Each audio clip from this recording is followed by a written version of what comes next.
Hey guys! Okay, so yes, have I been gone for a long time? Yes, I have, but now I'm back and everyone's gonna be grateful for it. Yes, yes, yes, perfect. Today, what are we doing? Now, you might be wondering, where's she been? Oh my god, my favourite YouTuber, where did she go? She was busy, and now she's not busy, so I'm blessing you with my opinion again, obviously. Now, the main goal of this video is to share the discourse, to join in on the discourse of the new Wicked movie that I know is going to be flooding the internet in the next couple of days. And a little background about me is that I love musicals. I loved the original stage production. I've already made a video about Wicked 1 that you can see on my channel, and I'm wearing pink and green nails. Pink and green nails today, so you know that my opinion is important, not only important, legitimate, and you should listen to it. Now, what are my qualifications to have opinions about a movie? I'm a human being with a functioning brain. And I'm about to rant to you for about 40-ish minutes, and you're gonna like it. Now, if you have no idea what I'm talking about, what even is Wicked, why are people caring that cynthiaerivo is flirting with Ariana Grande and vice versa on literally all of their interviews, let me give you a little bit of a recap, a little bit of a history lesson when it comes to Wicked. Now, Wicked itself as a stage production has been around for donkey's years, more than 20 years, right? And it's basically a play on the original movie, The Wizard of Oz, where it's taking the perspective of the Wicked Witch of the West, and that will be our Elphaba in the movie and play adaptation. Now, not to spoil anything, because there are going to be a lot of spoilers later on. Please don't mind the spoilers. If you haven't seen it, go watch the movie, then watch this. Or if you don't want to watch the movie, or you're deciding to watch the movie, I'm just warning you, there are going to be spoilers. But yes, there was a stage show, and this movie is a movie adaptation of that stage show. And for the most part, it is very true to the original Broadway production of the story, of the novel. And it has really kept close to a lot of the plot and events that happen in the stage show. When asked about this, they said that that was kind of the goal, and they really wanted to just make a movie adaptation of the stage show, which is obviously, when you make a statement like that, gonna bring not only praise from people who are fans of the original Broadway musical, but also criticism of if you didn't get little details right. So when you make statements like that, of course people are gonna have opinions. But yes, that's what I'm going to be talking about today. I'm going to be talking about the movie adaptation of the Broadway musical. That's all you need to know for the background. Okay, let's get into it. Now, in the original Broadway musical, there were 2 acts, and we saw part 1 of the movie last November in 2024. I went to go watch it, I think the day it came out or the day after. We got it a little bit early in Korea, I think. So I watched it before other people had seen it. I made my video, and people had some opinions, people had some thoughts, which is fine. Everyone has their own opinions and thoughts. But now I'm back with Act 2, which is part 2 of the movie. And everything up until Act 1 was true to the Broadway musical. Everything in Act 2 was also true to the Broadway musical in terms of what happened. There are some slight differences, which we will be talking about later. But I wanted to make this video into a more concise overview of not only the movie, the different elements of the movie, my opinion about the movie, but also what people are already saying on the internet. So I'm going to split up this video into different sections. First, we're going to be talking about the clothing, then we're going to be talking about the plot, we're going to be talking about the songs after that, and then finally we're going to be talking about the general character development throughout the series, throughout the 2 different acts of the movie. Yes, I'm rambling, I know. I just want to make it very clear the introduction of this video is very important, so you get all the background you can. And let me remind you again, I'm wearing green and pink nails, so I know what I'm talking about. Lest we forget. So the first thing I did want to talk about today is the clothing. The costuming done by Paul Tazewell, I think that's how you say his name, Paul Tazewell, is different to the original Broadway musical costuming, obviously, because it's been over 25 years. But I did want to talk about each character's costuming and the design choices that were made in that realm, because I do have quite a few thoughts about it. Firstly, I'm going to talk about the positives.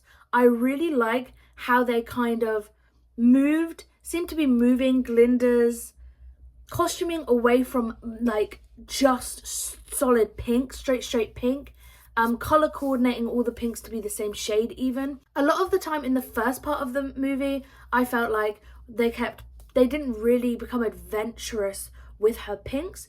Obviously it fit the character more. She was still a young girl, she was a student, you know, all of those kind of things. I really like how they've shown her maturity in some ways with these costumings.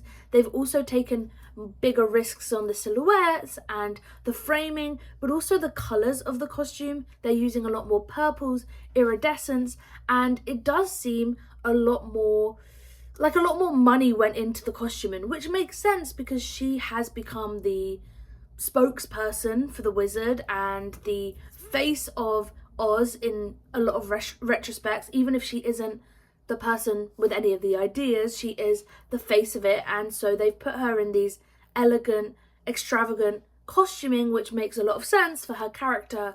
Not only has she grown older, she's a whole year older, but also her role in the movie is a lot bigger, her responsibilities are a lot bigger, and so it's a nice juxtaposition to Elphaba's character, who is, you know, seen in a lot of the same clothing versus Glinda's, which is the same for the first act, but for very, very different reasons. And it's just represented her maturity or given status is a lot more shown in the costuming that she's been given. I will say though, the one gripe, the major gripe I have towards her costuming is her wedding dress. Spoiler alert, she has a wedding, she participates in a wedding. I don't want to you're gonna get spoiled, sorry guys. She doesn't end up marrying, but she participates in a wedding with Fiero, and you might be wondering, Fiero, isn't that Elphaba's guy? Yeah, you will get on to Fiero in a minute, but her wedding dress compared to her everyday event outfits, her everyday outfits in general, is so simplistic. And I don't know if they wanted to do that to kind of show that she could express elegance through simplistic means, but it just really doesn't fit her character at all. Firstly, she's Glinda, she's glamour, she's over the top, she's accentuated shoulders, she's Glinda. Secondly, it's her wedding. Thirdly, she has the money, resources are endless from the City of Oz, and they chose this little sleek fitted number. The veil is beautiful, I love the veil, but I just was really disappointed with the wedding dress. When Effie from Hunger Games, when her reaping costumes are more extravagant than your wedding dress, you know you're not really doing something right. I think maybe they were trying to show a different side, maybe they were trying to try something different, maybe they thought we were expecting something extravagant, but I just really don't think it fits Glinda's character. If Glinda were to get married, Glinda would go all out. She would do puffy dress, she would do accentuated shoulders, she would do glitz, glam, she would do body gems, like she would do everything. It would be white, it would be crystallized, like it would have diamantes all over it. That is Glinda.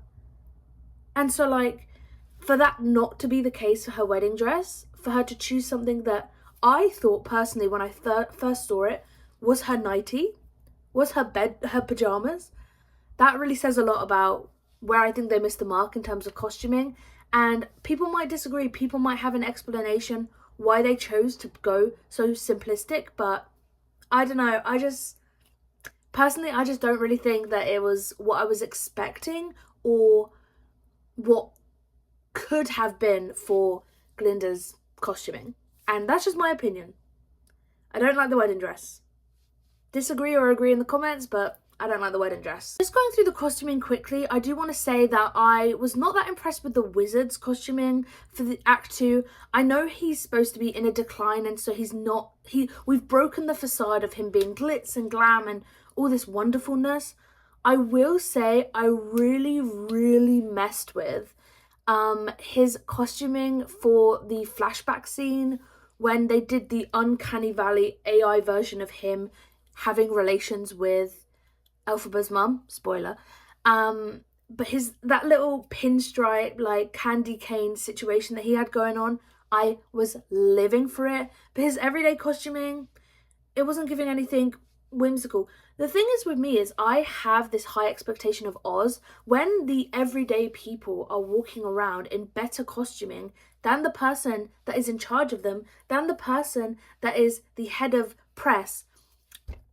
It's raising eyebrows for me. They're meant to be more than others, you know? They're meant to be more. And when you're not giving me dimension, when you're not giving me silhouette, I'm kind of bored. The same with Madame Morrible.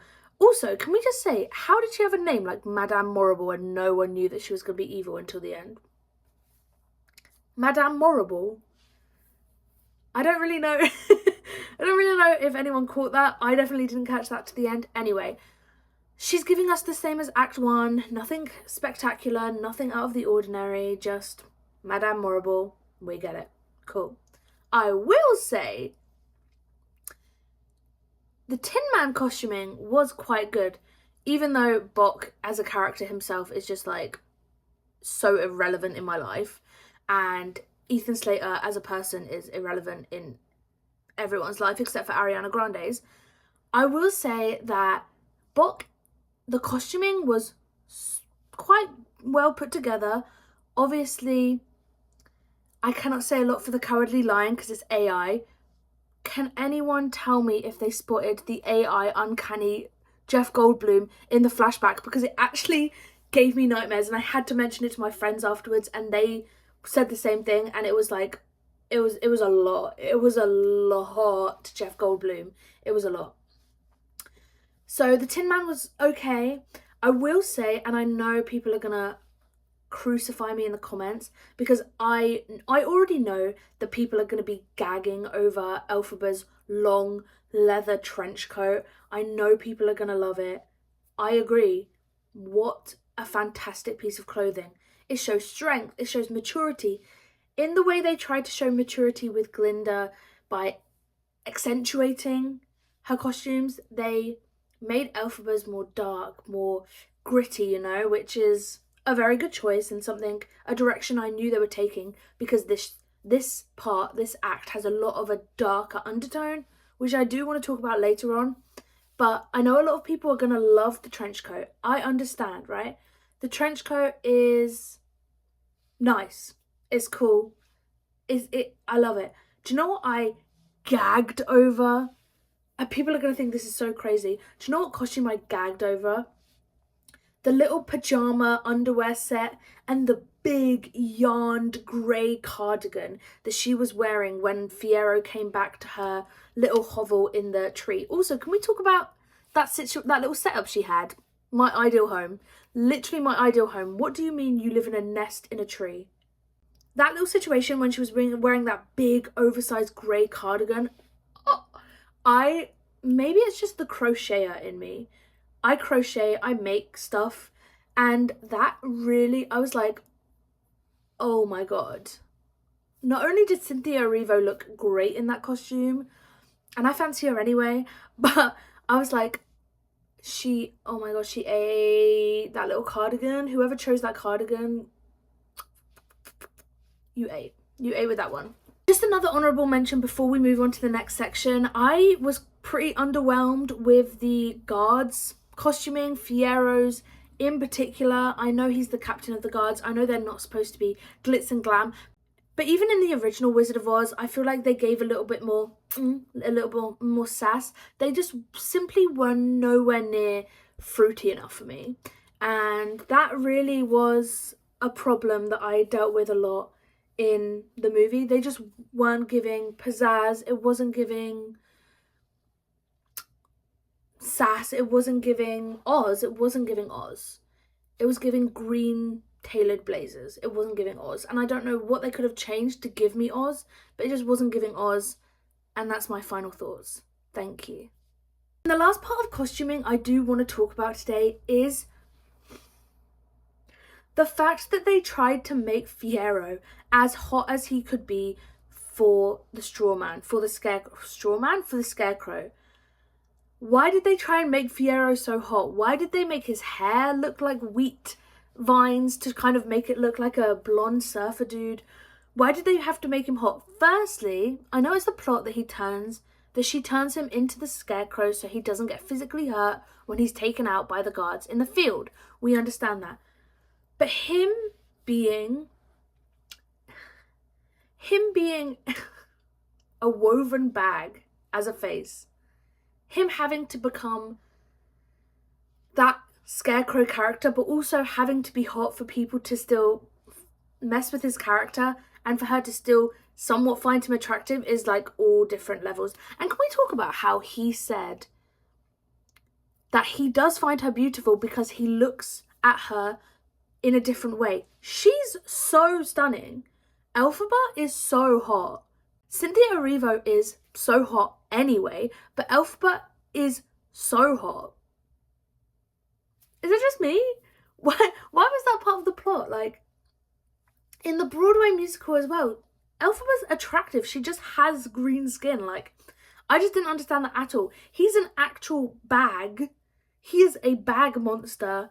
And she is beautiful. And he's like, yeah, I guess I can date you now. You look grotesque. You're scary. Why are they trying to make you hot? It's Uncanny Valley again. Like, his face, his woven face, the eyebrows, like snatched eyebrows they gave him. Oh my god, I'm going to show you a picture of it because it's like so Uncanny Valley. But they tried to make him as hot as possible and they tried to make him not look like a scarecrow as much as possible. And even though I thought it was really clever, it wasn't really costuming. It looked like it was done computerized a lot, but I just needed to mention it because it was really, really, me and my friends were like, what is going on with Jonathan Bailey and that wig, that unit that he's got on his head made of straw? Like, what is going on? We couldn't believe it. It was crazy. Okay, and now moving on to the plot, and I know a lot of people are probably curious, how close is it to the Broadway musical? Is it true to it? What did they change? And for the most part, I would say it's very true to the Broadway musical. I mean, all of the big things that happen in the Broadway musical, the whole point of the play is very much expressed in the movie. Now, if you don't want spoilers, again, warning. I will say that the darker tone that they decide to take on it does take away a bit from the whimsy of the setting that they're in, the situation that they're around in terms of Oz and world building does get a little bit lost when they focus so much on the characters' interactions with each other. I will say that in the movie they decided to make it a lot darker, a lot of a darker turn, especially in terms of like the lighting they use and the cinematography in general. I will say that that's a lot easier to portray in movies, so when you compare it to the Broadway musical, it does seem like they made it a lot darker when in reality they were just more successful in changing the tone of the movie. I will say the differences between the movie and the Broadway musical is just how much character development or how much of the motivation of the wizard and Madame Morrible we do see in the movie. We do get a lot more dialogue. We do get a lot more scenes based around them, especially Madame Morrible. You see her a lot more in the movie than you would the Broadway musical, and I feel like that again is just not only to think about the movie length time, but it is also to kind of make you connect with the characters more. In the Broadway musical, I think that we do know Madame Morrible and the wizard's intentions, but them as characters, we don't really see a lot of their motivation, a lot of their backstory, a lot of what drives them to do what they do. So I really appreciated that in the movie because it gives you a lot more understanding of their characters. It doesn't justify their actions, but it gives you a lot more reasoning why they chose to do what they do, which makes you a lot more engaged in the movie. And I think that was a really good choice to kind of bring them to the light and bring them to the center of the storytelling. So I think that's something that they did in the movie really well compared to the Broadway musical, and in terms of the development of the plot, they really made Madame Morrible like a vessel to carry on the movie, which I thought was really cool. The last decision they made about the plot, which I really liked, was the choice to not show Dorothy's face. Not only does this bring attention to the main story, but it is like a nice little callback to The Wizard of Oz, you know. It is an adaptation of The Wizard of Oz in some sense. It's just telling it from a different perspective and showing the Cowardly Lion, showing the Tin Man, but showing the Scarecrow, but not choosing to show Dorothy is showing the importance of the other characters and the perspective that is being told. That's something I really like about the story in general, is that Dorothy isn't a main character and it can't be Dorothy's story in any way, even though she does play a very big part because she does kill Elphaba. So I love how they incorporated her, but they didn't make her a focal point. I thought that was really clever, really cool, and it works really, really well in the movie because you can see different parts of her, but you know she isn't identified. I will say that I saw a lot of discourse online about different actresses that were supposed to be playing Dorothy, and I was going to be really sad if Dorothy had any speaking lines, but I'm glad she didn't, and yes, I'm very satisfied with how they portrayed Dorothy in the movie. Okay, moving on to the songs now. I will say all of the songs are accurate to Act 2 of the musical. They are played out a lot longer. The variations of the endings are a little different. That is just also not only a stylistic choice, but to lengthen the movie and lengthen the emotional scenes that they're trying to get. I will say to you that I cried so hard when Elphaba and Glinda were singing Because I Knew You to each other in Elphaba's castle, I guess Fiera's castle, but in the castle where Elphaba dies, and they are under the impression, well, Glinda's under the impression that this is the last time she's going to see Elphaba and Elphaba's going to die, and they're saying goodbye to each other. It's so emotional and it did make me shed a tear. I love friendship. I like I've mentioned before, I am the perfect audience for a musical. Songs make me cry. Sad songs make me cry. Happy songs make me cry. Songs about friendship, songs about love. When Fiero and Elphaba were singing together, I cried.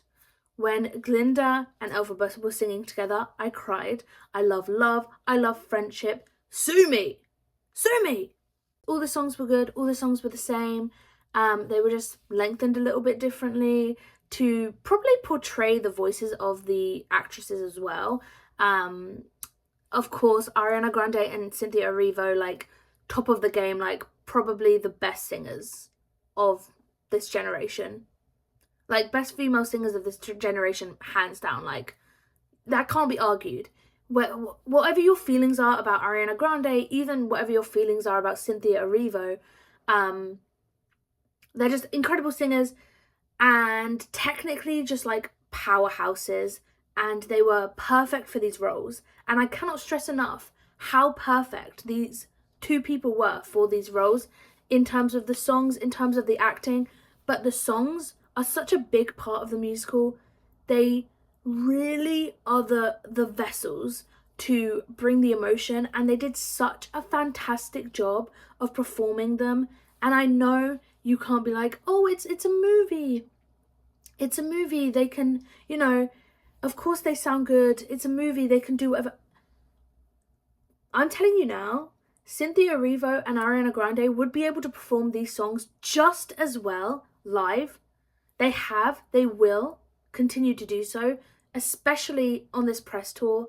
You get glimpses of their talent constantly, consistently, and I just love how not only have they found each other and become two people that can relate to each other so much in terms of their talent, in terms of their outlook. I just really love their friendship, and knowing their friendship, watching them say goodbye to each other and both clearly get very emotional was just fantastic to see, and it made me emotional because I know that they really found friendship through this, and even though I knew how it was going to end, I already knew the ending because I'd seen the play. The way they'd done it, the way they did it was so refreshing to me, and it was just so nice, and the vocals were killer, and Jonathan Bailey sounded great in his love song with Elphaba, and everyone just did a fantastic job. And as a musical theatre kid, I really was like, okay, you ate, okay, you ate, whatever, okay. You know, like, I really, I didn't want to admit it, because, like, so many parts of the movie, I was like, are they going to do it? Are they going to do it well? Are they going to do it well? Like, no good deed goes unpunished. Oh my God, that is almost as important to the musical as Defying Gravity. And she killed it. She killed it. I'm just in awe of her. Like, after this, I'm in love with Cynthiaerivo, I think. Cynthiaerivo is my ideal woman after this. Guys, she killed it. You have to go watch it if you didn't see it. She killed it. Dead. Okay, so let's talk about character development. I want to talk about Glinda first, because I didn't particularly like Glinda's character in the first act. I thought that in the first part of the movie, she's supposed to be quite unlikable, you know, like, obviously Elphaba has done nothing wrong in terms of how she looks and how people treat her. She's supposed to be charming, she's supposed to be outgoing, but she's not supposed to be very likable, Glinda. And I think they did a really good job of making her so, and then by the end you really liking and rooting for her, because she is someone that grew up with this world of expectation of her, and also expectations she had of other people. She's always got everything she wanted, so she was confused that this girl wasn't bowing to her every whim. I think that even though you do feel very frustrated with her in this movie, because she takes the side of the wizard and because she's doing things to actively go against Elphaba, let's remember some things. Elphaba left her in this situation that maybe she chose to not go with Elphaba, okay, but think about the ramifications of those decisions. Elphaba, sorry to say, didn't really have anyone in her life to think about, bar her sister, maybe Fiero, but who thinks about men, am I right? And Glinda had all of these people, all of these expectations, and additionally no powers to back up these decisions that she was making. Was it frustrating that she was taking the side that was so clearly wrong? Yes, but also she had her heart broken. She was led on by Fiero, frustrated. She did something out of frustration. Elphaba didn't even blink to forgive her for it, so we need to not give Glinda any hate. Glinda was led on.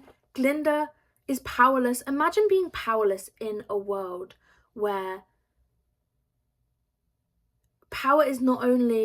magic powers are not only rewarded, but encouraged and used for notoriety. And she is from a family that expects that of her, and she doesn't have it. It must be mentally very, very, very stressful. And so I think that her character development is probably the biggest one. She made some mistakes along the way, but Glinda's always going to be good, and Glinda tried to be good at the end. She's continuing to be good. I love Glinda. I will say I don't understand why Glinda couldn't know that Elphaba was alive. She doesn't trust her to keep a secret. Maybe she thought that if someone captured her one day and tried to torture it out of her, whatever, but I just feel like they could have known. She could have known, because she's doing it under false pretenses. She's doing it for herself, but also a lot in Elphaba's memory, and I think it's kind of sad that Elphaba's alive. Maybe she's dead in terms of Oz, but she's not dead. So it's like just kind of interesting. I will say Fiero, his character development is fine. Like, obviously he had this bravado. There wasn't much depth about his character. There weren't a lot of onions. He fell in love with, it's like Pretty in Pink. Have you ever seen the movie Pretty in Pink? It's basically the same concept. Ugly poor girl falls in love with rich handsome guy. Rich handsome guy realizes ugly poor girl is not a monster, but then the ugly poor girl is Molly Ringwald, and she's like not ugly and really smart and like cool and works at a record store, and he like fancies the cool alternative girl, which is a tale as old as time. Popular, handsome, conventionally attractive men love an emo alternative girl. That's just just those two. There are two wolves inside of you. Handsome jock type, alternative loner girl. Now make them kiss. That's just like tell as old as time. I don't understand the point of Pretty in Pink. Maybe at the time, in the 80s, it was a peculiar concept. But in 2025, I would expect nothing less from a jock type than to fall in love with an alternative girl, you know? So his development was not that groundbreaking. Like I said, he freaked me out at the end when he was the Scarecrow. Freaked me out. But it is nice that she had a love interest, someone to finally be with, love her. I also cried when they sang to each other, just because I love love, no other reason. I love. Someone please marry me. Please. Elphaba, I will also say, didn't have that much of a character development. She's always had a strong head on her shoulders. I do wish that they'd gone more into her struggling with her powers and kind of finding that confidence in herself, rather than just jumping to her being very capable, very able to read things. I think in both the first and the second part, that was missed out on a lot, which I understand, but I would have really appreciated if we'd had a bit more development of Elphaba in terms of her discovering her powers.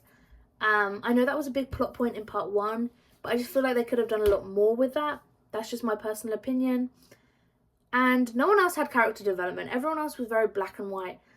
I'm very confused by Jeff Goldblum. I keep calling him Jeff Goldblum, by the Wizard's motivations, because as soon as he found out Elphaba was his daughter, he then agreed, okay, yeah, I'm leaving. Okay, I'll go. Like, why does he care? He doesn't have a relationship with her. He obviously had this unspoken bond with her, unspoken draw to her that he couldn't understand. But also, Elphaba was watching him swig those bottles the entire time they were spending interacting with each other. And she didn't think, oh, that looks exactly like my mother's most precious heirloom that she like loved and I carry everywhere with me. I don't know. That's a bit of a hole in the plot that I don't think is explained that well, but that's just my personal opinion. I think that the events of Wicked tie in very well with the events of The Wizard of Oz. I really like how they did that. I really think that's one of the very, very positive points of the movie, how we can see the behind the scenes of the wizard deciding to go in the hot air balloon, because when you watch The Wizard of Oz, it is very confusing why he made that decision after people seemed pretty okay with him coming out and showing his true form. So I was a bit confused about that. Now it makes sense because of this movie. I feel like a big part about why I prefer this movie to the first one is that I'm a sucker for tying up loose ends. I knew that the loose ends were going to be tied up and I was here for it. I love tying up loose ends, and yeah, I was really down for it. I'm not going to lie to you, I was really, really down for it. I love the kind of darker side of Wicked. I just love Elphaba and all the songs centered around Elphaba's kind of descent into like resentment and wickedness, like, you know. So I preferred this part. My friends preferred the first part, the whimsy, the songs they preferred a lot more. I think for me, a big part of it was just how it tied all together. And even though parts didn't make sense, it was very satisfying to get that connection of The Wizard of Oz and Wicked, and for them to like mesh really well together. I was really, really into that. And I think that that was a really big part of why I preferred it. Now, my final thoughts about the movie is that I think they did a really good job. Like, their goal was to fit the stage show as much as they could, to stay as true as they could to the production. I think they did a really good job. Casting was incredible. I think it was perfect all around, Jeff Goldblum made me laugh so much in this movie. Like, every time there was a really serious scene and then they would just cut back to Jeff Goldblum looking forlorn, it was like hilarious, and I was pissing myself laughing every time I saw Jeff Goldblum. Jeff Goldblum is the wizard. Like, I just believe that now as a fact. So that was good casting, incredible casting. But I said the same thing in the first video that I made about this. The casting was just perfect, and it really showed that in this movie. Okay guys, that's my thoughts and opinions about the new Wicked movie. If you agreed or disagreed, please let me know in the comments. Let me know what you thought about costuming, plot, songs. Let me know any little tidbits that I didn't mention, or some behind the scenes things that might have explained some of the stuff that was going on in the movie that maybe I didn't bring to the table. I would love to know your opinions, your thoughts. Please, please, please let me know in the comments, and I'll see you in the next one. Bye!